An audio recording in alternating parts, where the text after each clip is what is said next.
Anyways, okay. So we're done with that story. Let's get on to the next one, which is happened, which has to do with the March for Life. Which should have been a huge news story. I didn't see any news coverage about it. Right. It was like there was more coverage about the Women's March. With like the 5 people that showed up. Yeah. I will have to say that, because obviously you know, you and I are very, pro-life, based off of our belief system. But I don't know about me going marching in the middle of fucking, January in the, 5-degree weather.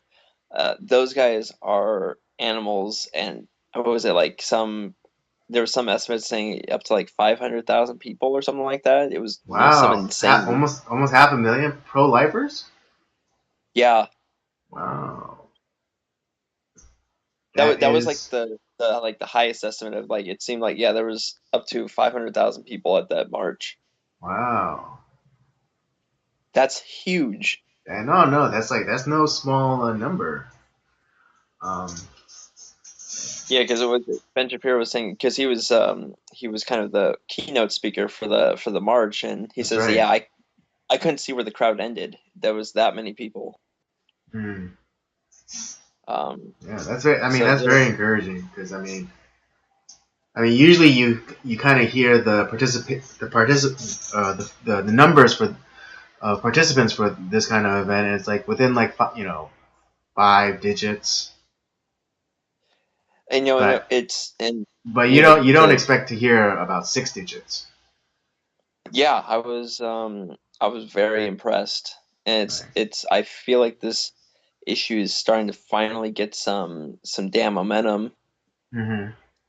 because I think there have been, I don't know if it was necessarily like coming at it the wrong way, because it's not like it wasn't it wasn't that it wasn't true what people were saying, Hmm. but I think, and since we do live in a society, while they, claim, Christianity, or saying, that being like their, religion, there's a lot of people that don't have, a belief system. So they're, a lot of times don't have a lot of moral values. So, you, for Christians, or, whoever, we can't quote, truths from the Bible as kind of like the way to defend life. And I think we're finally having some of, like, some of the secular arguments of why, abortion is wrong.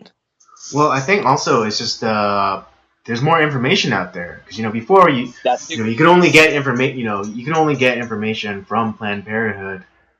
Um, like you can only take them for for their word or what they say. But now there's a lot more information out there. People are are looking for that information. They're finding out like what a fetus or um, what what a fetus actually looks like at 20 weeks or 24 weeks, depending on which state you live in. But they're finding, they're seeing that no, it's not a clump of cells. It actually looks like a baby, and it's capable of living outside the womb even at 20, 24 weeks. Well, and And and we noted this when we were with talking about Knocked Up, how, like, throughout the movie, we see the development of the baby that Katherine Heigl's having, and it's like, and you and I both looked at each other. It's like, are they really showing this on the film? Like, wow, because yeah, that's kind of that's very ballsy, because they're saying like here's the facts at 20 weeks. Look at this sonogram. Look at this picture. The but they were silhouette looks very much like a baby.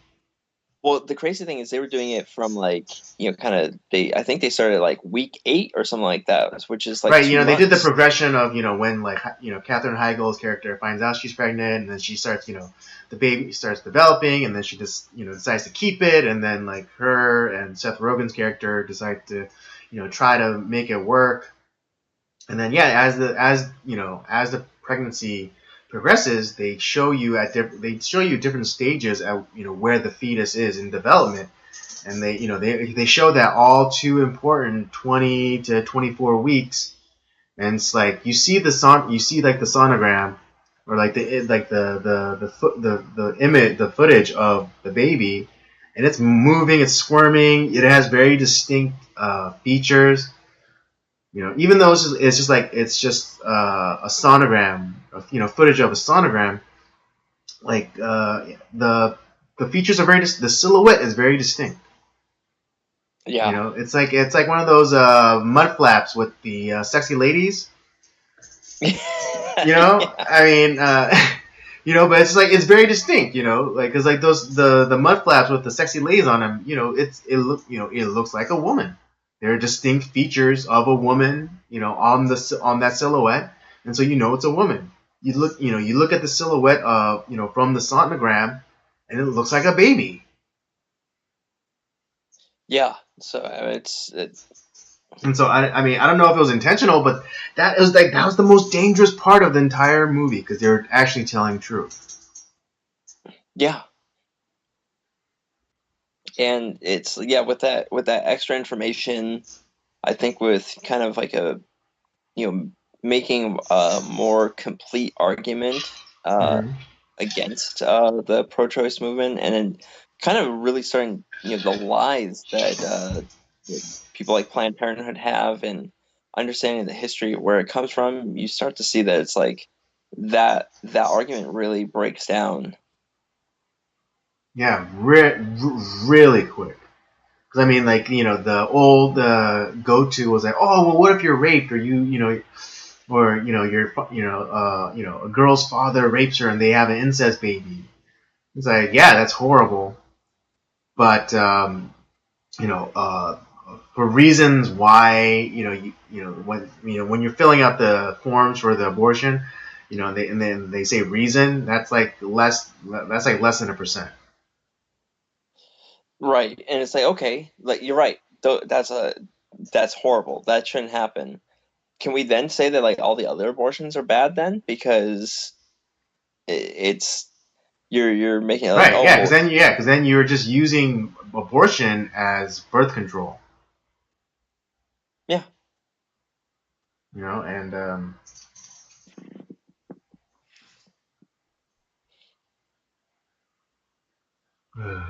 it's just really hard. And, I'm just like so tired of talking about this because like,